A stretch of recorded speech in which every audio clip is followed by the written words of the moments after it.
What is going on, guys? Welcome back to the channel. So today is indeed Wednesday, which means a new summit is now live on the Crew Motorfest. For this week, we do have the Crew Tribute, which gives us a very interesting looking underglow. I have to admit, it's not all that exciting if I'm being honest. Now, getting right into the summit here, we are going to have a decent mix of events compared to last week, which I do have to admit is a pretty nice change. Like we have a racing here, a rally raid, a powerboat event, a plane race, then we have a tier 2 and a hypercar event. So there is actually going to be a mix of basically everything in there. Kind of like having a Crew 2 summit, which could be something to the overall like Crew tribute thing going back to the Crew 2 with how summits were. And let me say it, they were better. We're also going to have a low altitude, a bullseye, and a buoy smashing. Funny thing is about the low altitude, guys, I do know you can actually be upside down for this one. Keep in mind, though, you don't actually have to fly upside down if you do not want a maxed out score, which, by the way, if you are wondering, is going to be around 157k compared to what I actually have right now, which is 155k. I did not fly upside down. I also use the regular slick aircraft, which is probably not going to be as good as the Mustang because that thing is so dang quick.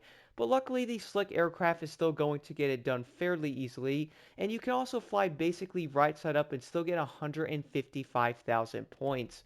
Now, the next one after that, though, we're going to have a Bullseye, which at this point I would say a lot of players probably are well aware of how these most likely work. Before this Bullseye, though, you will have to start out in a ground vehicle, then switch to a plane for the second part of it. I would say the big thing here for the road is most likely not use a motocross bike like I did, because it probably isn't going to be the best option for it. You know the best part about the Bullseyes, though, guys, not even kidding, even running some oddball vehicles, I'm legit around 100 points away or less than that from the top players running different vehicles. So you definitely do not have to run some of the fastest vehicles to get a high score in them. As long as you basically have a score breaker, you're going to be good to go on pretty much any skill for that matter. Now, the next one after that, though, we have a buoy smashing. So for this, once again, run basically any boat of your choice, but make sure you guys have a score breaker active. And as you will see on top of the screen, though, the world record's 151,000 points. I'm actually at 66k right now, guys, and guess what? We basically have the exact same score. They might have around 3 or 400 points more, but you luckily do not have to worry about that because 4 or 500 points is probably not going to make a difference in one of the summits. After that, though, let's move over to all 6 events here. So a few things I do want to point out that is going to make this slightly easier. Many of the events in this summit are going to be based on regular loaned vehicles, which means you can't actually use your pro settings or any of the part sets. But guess what? You can actually use all of your regular legend points to make it a tad easier. For example, running something like pure, extra pump, ventilated, resourceful, frenetic, even some of the other ones in gameplay are also going to be fairly helpful, like perfectionist and skilled for the regular actual skills as well. That is going to make it a lot easier. Also, guys, definitely run some points on Gateway, though, because it is actually going to give you nitrous every time you fly through one of the actual objectives in the plane event. Now, for the first event here, though, you are going to have to use the lovely Camaro SS, which I would say is kind of hilarious because one funny thing. This is legit going to be considered meta in the racing category. You know what? I can see why, because I have barely driven this car whatsoever in anything, and it is legit really good. Even being a lone vehicle in this race, guys, I was incredibly impressed with it. It handles great, it's fast.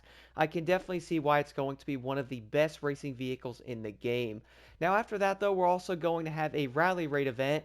For this, you are going to have to use the Camaro SS. Now, the first thing I want to mention right now is this thing was honestly pretty dang annoying. After putting some pro settings on it, it is pretty decent, but I can definitely see why this car is not all that great. It does slide everywhere, it doesn't have the best handling on it, and you can most likely see why many players don't even run that vehicle in any of the events. After that, though, we're going to have a powerboat race. Not even going to lie here, guys, I did not find this race that fun to do. Now, this can probably come down to a few different factors, but one of them I would say is going to be the boat you have to run. That is going to be the lovely Proto Offshore Mark 1. Do I like it? Well, I have to say not that much. Like, it's not awful, but it's not that great.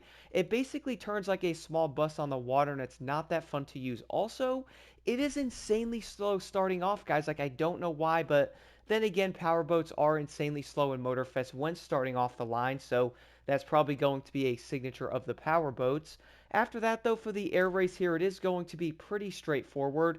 For this one, you actually get to run the lovely Zivco Edge, which in the Crew 2 was my favorite plane in the entire game, not even kidding. Is it going to be the best plane in this game? Well, it probably isn't the best, but I would also say this plane is by far not the worst either. And then for the next event, though, you will have to run the lovely Ford Mustang GT Convertible, which, yes, they haven't added a regular hardtop Mustang GT. Why? Who honestly knows? But for this event, though, it is going to be a fairly long one. Now, do keep in mind, guys, it's obviously a Street Tier 2 event, so you're probably not going to be going around 280 miles an hour like you would in a hypercar. Luckily, I wouldn't say this is going to be a bad event. I think it's the Hawaii Scenic Tour event, which I actually found this one to be pretty dang fun to do. But the big thing here is to be careful around those corners, go as fast as you possibly can, and also watch out for the trees because they can pop up out of nowhere. After that, though, we have the last event in the entire summit. It is going to be also the shortest event, or at least one of these shorter events, with the lovely Bugatti Divo. I love this thing. Is it my favorite Bugatti? No, I'd actually rather use the Magma or the lovely Emerald Storm Edition, but I also do not want to use vehicles that most players probably don't even have, so I would recommend, guys, trying out the Bugatti Divo with a few different settings, which is then going to make you a tad faster in most of the corners.